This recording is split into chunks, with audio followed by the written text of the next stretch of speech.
y quería dar la bienvenida a Susana y a Sier, solo que la ponencia la va a contar Susana. Y bueno, tuve la suerte de encontrármelos por el camino de profesional, no les conocía y uno de los objetivos que me marqué en el 2018 cuando empecé era precisamente que nos conociéramos todos, ¿no? Que esas empresas que están trabajando continuamente y además Susana y Asier con la empresa DocuZaim llevan años y años trabajando en documentación y bueno, entonces cuando les encuentras allí con un trabajo tan maravilloso y dices, es inexplicable que no los pudiera conocer y que no podamos compartir el trabajo que hacemos entre todos. Entonces, además, ellos están restaurando una documentación ya tratada, porque bueno, nos lo van a contar ellos. Entonces, nada, siempre da miedo enfrentarse a esto, Susana. Sé que eres otra de las valientes que se han sumado desde ayer y hoy a este proyecto y los que se sumaron anteriormente en los dos anteriores. Y bueno, pues al final es contar pues, lo que hacemos día a día, que es más importante de lo que nosotros pensamos o lo que nosotros consideramos. Y nada, que os agradezco inmensamente a los dos que contéis como han hecho otros compañeros de manera clara los problemas a los que nos encontramos y de una manera sencilla y que cada obra no es igual que la anterior y que cada una tiene una problemática y que además la intentamos salvar de la mejor manera y de la manera más profesional. Así que muchísimas gracias y os dejo. Bueno, Emma, muchas gracias por esta presentación. Hemos titulado la charla como el reto de restaurar documentación ya tratada, pero lo unimos también a los retos que tenemos los restauradores que tenemos talleres pequeñitos. Quiero hacer una pequeña introducción, a ver si no me extiendo demasiado, sobre los retos que tenemos cada día para poder trabajar, ¿no? Desde un taller y que pueda ser eh, cuidar a la documentación, restaurar documentación y otras cosas que nos pueden caer a las manos, pero también tenemos que comer de ello y tenemos que llevar adelante nuestro negocio. Desde un taller pequeño tenemos tres grandes retos, creo yo, o por lo menos yo me los planteo así. Primero hay que buscar un equilibrio entre el trabajo que tenemos o que nos puede entrar y que podemos llevar a cabo con qué cantidad de personal o si lo puedes llevar a cabo tú sola, si necesitas gente para formar un equipo, qué taller tienes que tener, un taller grande, un taller pequeño, hay que pagarlo. Entonces, no sabemos cómo va a ir nunca el año y entonces esa estabilidad, esa inestabilidad nos lleva muchas veces a vivir en un constante estrés. No sabemos si va a ser nunca viable. Por otro lado, yo os hablo desde Pamplona, es como un páramo, estamos muy solos en estas tierras en cuanto a empresas de restauración y contacto con otros restauradores.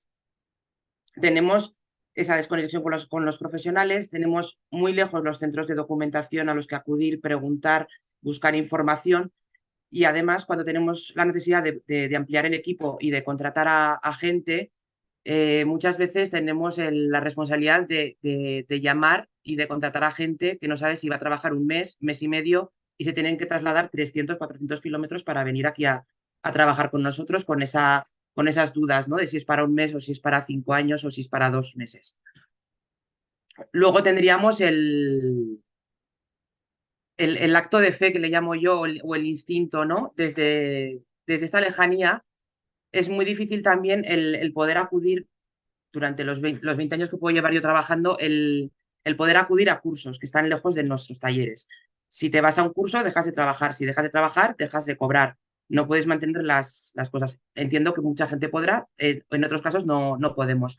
Esto, hasta que no se ha desarrollado Internet, todas estas vías y canales de comunicación que tenemos como hoy, para poder estar en contacto y poder acceder a un montón de artículos o de vídeos de cómo funcionan los materiales y ver distintas metodologías, hemos estado como viviendo en la prehistoria muchas veces. Yo me siento así, como que soy un dinosaurio que estoy intentando trabajar de la mejor manera posible, hasta que no nos encontramos con alguien de otras generaciones que ha estudiado más tarde que nosotros y que nos aportan esa esos nuevos conocimientos, ¿no? Como es el caso mío con Asier. También carecemos de todos los medios que hay en un taller de un centro, como puede ser el IPC o el servicio en Álava o en Cataluña o en Valencia, ¿no? Esos centros de referencia donde la multidisciplinaridad es real. Aquí yo no tengo a Elena, ojalá, para que estuviera a la UMIA y poderle preguntar todas las dudas que tengo de química, que son 1000. Entonces, de esa manera es muy difícil plantear unos trabajos en los que estás realmente segura de lo que haces. Intentas hacer siempre lo mínimo y todo, intentar contrastar todo, pero siempre estás con esa duda, ¿no? ¿Está bien lo que hago? ¿Esto va a durar? ¿Van a venir paso mañana y me van a decir que estoy haciendo todo al revés? No tenemos un apoyo ahí. Entonces siempre digo, por eso digo que trabajo como, que hago actos de fe. A mí me explican un tratamiento, lo intento hacer, a veces me sale bien, a veces me sale mal y voy aprendiendo conforme voy trabajando. Y luego tendríamos el último reto, que es el que nos plantea cada proyecto que tenemos por delante. En este caso, el que voy a presentar hoy es la restauración del Fondo del Corregimiento de Vizcaya, que ya estaba tratado con una desacidificación masiva. Pero antes os voy a contar un poco qué antecedentes o qué vivencias ha tenido este fondo, de dónde viene. En los años 80, en 1983, Bilbao tuvo una gran inundación, sufrió una gran inundación, no solo Bilbao, sino también otros pueblos y otras ciudades de Vizcaya. Devastó la ciudad, la ría se desmadró, salió por todos los lados y la ciudad se paralizó durante mucho tiempo, las industrias se paralizaron y la ciudad, que ya estaba en una crisis importante social y económicamente, se hundió hasta el fondo.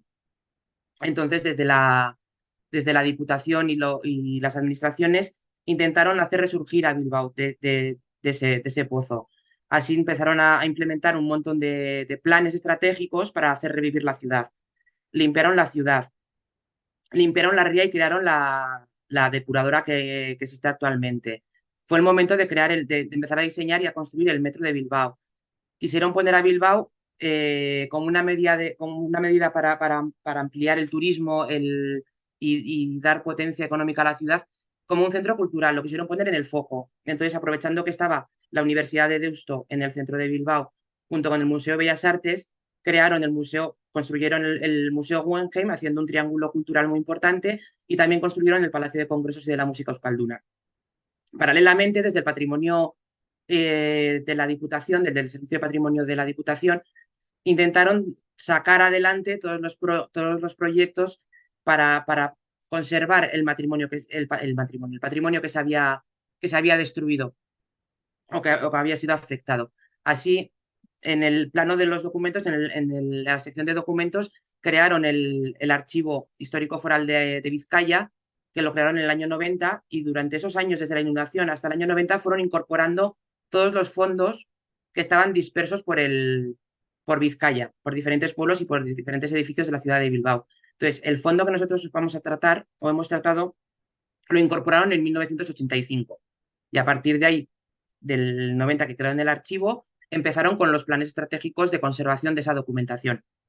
Lo hicieron así para que a los políticos les entrara por los ojos y poderlos realizar. Como decía Luis Alberto en una charla que estuve viendo, si yo les enseño un documento y no ven nada nuevo o nada que se ha revitalizado, no los voy a convencer, pero si les presento un plan que va a ser mucho más amplio, sí los voy a convencer. Entonces, en el año 2000 empiezan con estos planes de desacidificación en masa para tratar el fondo del archivo. En el año 2000, como digo, empiezan con Booksaver, y dura este primer ciclo de la desacidificación dos años, del 2000 al 2002. En 2002 hay una reducción drástica de presupuesto y entonces los dejan de desacidificar, y este fondo se queda sin terminar de desacidificar. Trabajan con Booksaver. La empresa es catalana, bueno, sale de la Universidad de Cataluña, y llevan la máquina al servicio de Diputación.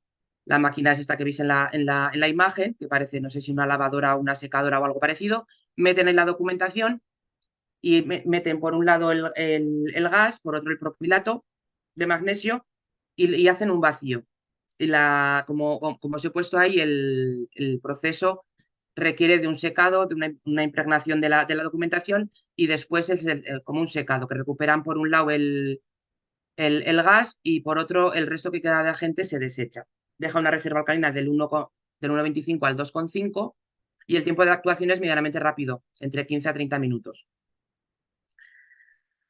De esta manera, en esos 2 años, ellos desacidifican 30.000 kilos de documentación de este fondo del corregimiento. Ellos calculan en kilos o en toneladas, en este caso en kilos, pero nosotros cuando ya se empiezan a trabajar los planes de restauración integral, se empiezan a trabajar por hojas, se empieza a hablar de hojas. He de decir que en el servicio de la Diputación paran este plan de desacidificación con Booksaver en 2002, pero en 2007 retoman la desacidificación en masa ya con Bookkeeper. Hacen un segundo ciclo en el 2007, un tercer ciclo en 2011. Ahora estoy convencida, pero me puedo equivocar, que ya han parado y no están desacidificando. Siguen con la restauración integral, que le llamo yo. Perdón. Pasan de la desacidificación en masa a esta restauración integral, también yo creo siguiendo estos planes de trabajar en conjunto, ya que en un archivo en ese archivo tenían todo el fondo del corregimiento en muy malas condiciones. Lo desacidificaron, lo dejaron con una reserva alcalina, pero esa documentación sigue sin poder estar accesible ni a los investigadores y no permitía ni siquiera una digitalización. La manipulación es muy, muy delicada. Entonces, antes de que se pueda poner a disposición del investigador, se tiene que pasar por la restauración. Y la manera que encontraron ellos es intentar hacerlo lo más rápido posible. Entonces, a partir del 2012 se van restaurando y en el orden de 19.000 hojas al año, para que os hagáis una idea del ritmo de trabajo que se tiene que hacer. Lo que se pide principalmente en ese trabajo es que el nivel de pH, que el valor de pH no baje del 8,5, que se quede en un 8 u 8,5 de pH. Y el resto de la intervención sería una intervención clásica, digamos, unas analíticas previas, el estudio previo de cada documento, una limpieza mecánica en seco, una limpieza acuosa, el comprobar los pHs para ver si hace falta una desacidificación o no, la reintegración del soporte y el aplanado y el ordenado para la devolución al archivo. Es allá donde, una vez entregado, lo digitalizan y luego lo vuelven a encuadernar. Así pues, nuestro resto sería el restaurar el mayor número de hojas posible en el menor tiempo posible, porque somos una empresa y al final hay que hacer ese trabajo y otros que te van entrando al taller. ¿Qué tenemos entre manos? ¿Qué teníamos? ¿Qué materiales teníamos? Pues es una típica documentación de archivo del siglo XVI y XVII, escrita en su mayoría en tinta metaloácida sobre un papel artesanal, pero entre medio de algún documento nos encontramos algunas hojas que estaban escritas en pergamino, como veis, pues incluso con colores o con dorados. Los cosidos eran los de archivo, en menor o menos, más o menos enrollados, anudados o perdidos también, que muchas veces teníamos el cosido perdido por el estado de conservación. Y nos encontramos también multitud de sellos de placa, también en mejor o peor estado, más o menos perdidos. En cuanto a las alteraciones que tenían, pues en cuanto a suciedad, pues todos conocemos las manchas de suciedad que nos podemos encontrar de sobra. Muchas manchas depositadas en superficie. Los bordes, las zonas de los cosidos tenían muchos depósitos, ya sea de polvo del secativo que utilizaban al escribir, partículas metálicas. Nos hemos encontrado mucho barro en superficie y suciedad, suponemos, arrastrada por esas inundaciones, que pueden ser el agua contaminada o hollines, como en la imagen de las manchas negras. Y también nos encontramos en superficie restos de lo que suponemos que es el carbonato de magnesio que puede quedar en superficie del papel. No hemos podido hacer analíticas. Y todas esos halos blancos que se ven y esas manchitas blancas, entendemos que tiene que ser carbonato de magnesio, perdón. Más manchas, los hongos, las típicas aureolas de la humedad del- de la inundación. Y en el soporte, pues 3/4 de lo mismo. El papel estaba tremendamente debilitado. En muchas ocasiones hemos encontrado pérdidas por roedores, en otras nos hemos encontrado por las graves alteraciones por los hongos y la humedad, muchas pérdidas y el papel muy desnaturalizado y del propio maltrato que sufrió por la manipulación, por el sitio donde estaban conservados, por las inundaciones. Y las tintas teníamos un poco de todo. Había tintas que estaban en muy buen estado, tintas que estaban en peor estado, en un estado avanzado de oxidación que perforaba el papel, en otras menos, y seguimos viendo esos restos blanquecinos sobre las tintas. Con todo esto nos habíamos hecho un planteamiento, como os he dicho, básico de restauración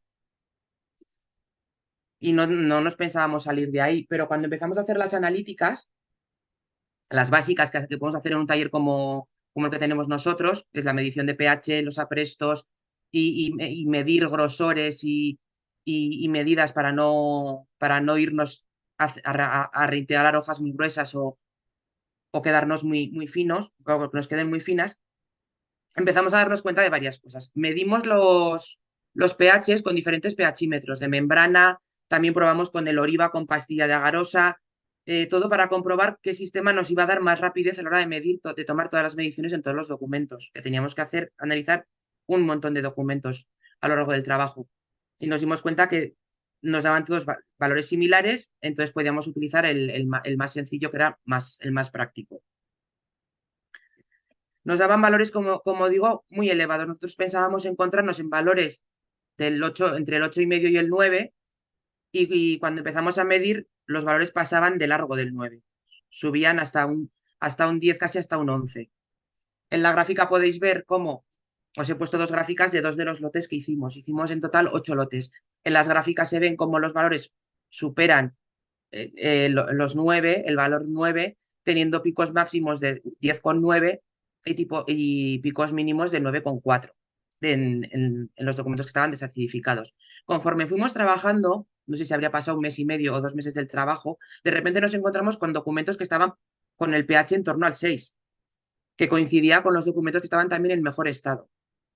Esto nos hizo pensar que seguramente estos documentos no fueron desacidificados, que fueron descartados en ese plan de desacidificación porque tenían el pH un poquito más alto del resto, entendemos, y además el estado de conservación del soporte estaba mucho mejor que el resto, no había sido afectado por ninguna inundación, ni tenían hongos, ni tenían nada, ninguna problemática así. Entonces nos hace pensar que de esos fondos que se incorporaron al archivo en 1985, estos fondos debían estar en lugares más seguros, que habían estado conservados en mejores condiciones, seguramente que procedían del archivo que se trasladó desde Guernica. Seguimos con nuestras pruebas, teniendo el pH en esos valores tan altos, intentamos, porque comprobar no comprobamos, intentamos comprobar qué apresto tenía el papel para, en el momento de reaprestar luego, después de lavar y de reintegrar, intentar utilizar un apresto similar o de la misma familia, ¿no? De la misma naturaleza que el que emplearon al fabricar el papel. Intentamos hacer pruebas con sulfato de cobre y con yoduro potásico para ver si el apresto era de almidón o era de gelatina, y no nos daba ningún resultado. La gota sí seguía quedando transparente. Probamos en una hoja, probamos en otro documento y el resultado siempre era el mismo. No éramos capaces de decir si era un apresto o era otro.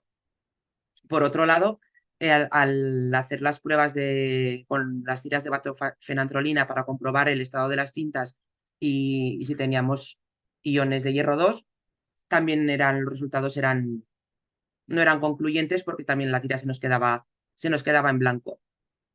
Pero cuando quisimos probar en esos documentos en los que el pH estaba en rangos normales, digamos, al proceso de envejecimiento natural del papel, de los documentos, en esos casos sí que nos salía la tira de bactofenantrolina, se nos teñía de rosa. con esto teníamos la duda de si, bueno, la duda era, creemos que no todas las tintas del gran volumen de documentación que hemos intervenido pueden estar balanceadas y estando tan en un estado avanzado muchas veces como estaba de oxidación, ¿no? Con la hoja perforada. Incluso hacías la prueba ahí y no te daba resultados. Mucha casualidad sería que todas fueran de cobre. Y también mucha casualidad sería que todas estuvieran balanceadas. Es cierto que en el curso de Nájera, donde conocimos a Enma, hicimos la pregunta y claro, bueno, no hicimos la pregunta, descubrimos allá la existencia de las tiras de cuprostemo para saber si la tinta es de cobre o si contiene cobre y también el reactivo del ácido ascórbico para comprobar si es hierro y está balanceado, ¿no? Entonces, partimos de esos desconocimientos que teníamos, que por eso queremos, o sea, por eso nos han llamado ya a explicar esto un poco, ¿no? Con todo eso decidimos que la intervención que teníamos planteada tenía que ser dividida en dos, por un lado, los documentos que teníamos con tintas metaloácidas desbalanceadas y los que no nos daban ningún resultado, que no sabíamos cómo estaban. No queríamos añadir nada nuevo. Así decidimos hacer la típica intervención convencional en los documentos en los que no teníamos ningún resultado, porque no sabíamos cómo iban a reaccionar si metíamos un fitato, cómo iba a reaccionar con esa reserva alcalina que teníamos de la desacidificación previa. No sabíamos realmente si era necesario en las tintas o en todas las tintas utilizar el fitato y además teníamos que agilizar los procesos. Entonces decidimos hacer unos lavados normales y de hecho ni desacidificar. Lo que hicimos fue rebajar ese pH de esos valores de 9,7, 9,8, 10, 10,5 a intentar dejarlos en el 8,5, que era el requerimiento que teníamos desde la Diputación para realizar el trabajo. Entonces hicimos la intervención, no os voy a aburrir tampoco con las fotos, pues desmontamos, limpiamos, hicimos una limpieza mecánica, nos tuvimos que detener más o menos en el barro, tengo que decir que el barro sí que fue complicado eliminar porque los papeles estaban muy esponjosos, muy porosos y estaba el barro muy, muy introducido entre las fibras y resultaba muy, muy difícil, tanto mecánicamente en seco como luego en el lavado, estaba el papel muy frágil. Los restos de lo que creemos que es carbonato de magnesio se retiraban fácilmente o con una paletina o con las propias esponjas y el aspirador. Y los restos que estaban en la zona de los cosidos sí que resultaban difíciles de quitar porque creemos que el proceso por lo menos el de Booksaver, que sí que fija mucho la suciedad en el papel en multitud de manchas que lo que pensábamos que se nos iban a ir fácilmente costaba quitar. Tras la limpieza mecánica, hicimos desinfectamos algunos documentos que pensamos que teníamos que aplicarles un poco de alcohol, de hidroalcohol, lavamos, reintegramos en la reintegradora mecánica, aprestamos con almidón, decidimos aprestar con almidón, quitamos las fibras que nos sobraban de las reintegraciones y ordenamos los documentos. ¿Veis? Para que os hagáis una idea cómo nos íbamos ordenando. Los documentos cada uno con su numeración, porque era trabajar como en una fábrica al final. Por eso le he llamado, no sé, intervención industrial o no sé cómo le he llamado ya. Íbamos doblando, ajustándonos a las colaciones que hacíamos al desmontar, preparábamos los documentos para llevar a Diputación y los devolvíamos. Salvedades que hemos tenido que hacer o intervenciones que hemos tenido que hacer aparte. Los documentos que decimos que sí que nos daban positivo en hierro 2 con la batofenaltrolina, sí que los tuvimos que hacer, hicimos un tratamiento de fitatos. La verdad que han sido pocos documentos, pero hemos tenido que ir identificando qué documentos eran sensibles a hacer un tratamiento de fitatos y cuáles no. Y entonces hemos hecho el tratamiento. Luego la reintegración y el resto de tratamientos ha seguido siendo el mismo. En los casos que nos hemos encontrado con pergamino, hemos tenido que hacer una limpieza mecánica en seco, una estabilización higroscópica, un aplanado, un tensado, una reintegración. Y luego en los documentos que se quedaban muy debilitados, es cierto que había documentos que estaban con las tintas muy débiles o allá donde se fragmentaban, sí que hemos tenido que ir haciendo consolidaciones o laminaciones con papeles preencolados. Y un poco el cómo quedan los documentos, cómo los entregamos. Y después de todo esto, más que, supongo que igual alguno pensaba que íbamos a dar claves sobre qué hemos hecho con los documentos tratados con Booksaver y qué ha pasado con Booksaver. Nosotros estamos en la Tierra, no tenemos un laboratorio como tienen en los centros y hablar después de lo que han hablado mis compañeros anteriormente, pues me resulta un poco complicado. No sabemos lo que teníamos casi entre manos, porque las analíticas no nos arrojan estos resultados, no nos arrojan ningún resultado. ¿Es Booksaver el que enmascara o estamos haciendo nosotros algo mal? Y luego de nuestra intervención, tampoco estamos muy seguros de si hemos hecho bien bajando el pH del 10 al 8,5. Bajando el pH de ese 10 a ese 8,5, estamos reduciendo la reserva alcalina que tenía en el papel previamente. Como han dicho mis compañeras antes, nosotros no tenemos capacidad de medir qué reserva alcalina estamos dejando en el papel cuando desacidificamos. Pues cuando intentamos retroceder en esa desacidificación, tampoco sabemos lo que estamos dejando de reserva alcalina. Y luego lo más importante que me parece a mí, en todo lo que he estado leyendo yo, igual estoy equivocada, por favor, ayudadme, cómo afecta esta desacidificación masa a las tintas. Todos los estudios están basados en cómo queda el papel, la reserva alcalina que queda en el papel, pero en las tintas me ha parecido entender antes que con un pH 8 o 8,5 el proceso de degradación se acelera. En qué situación están las tintas. La verdad que las tintas que nos hemos encontrado nosotros estaban bastante bien o bastante estables, salvo en casos que ya estaban muy desnaturalizadas, muy oxidadas, pero no lo sabemos. Entonces tenemos un montón de dudas que espero que nos ayudéis. Y animo a alguien de los que nos esté escuchando o que se pueda promover que alguien haga un TFG, un TFM o alguna beca de estas de investigación lo, tipo lo de Sara, que se estudie esta temática. Y ya está, no quiero daros más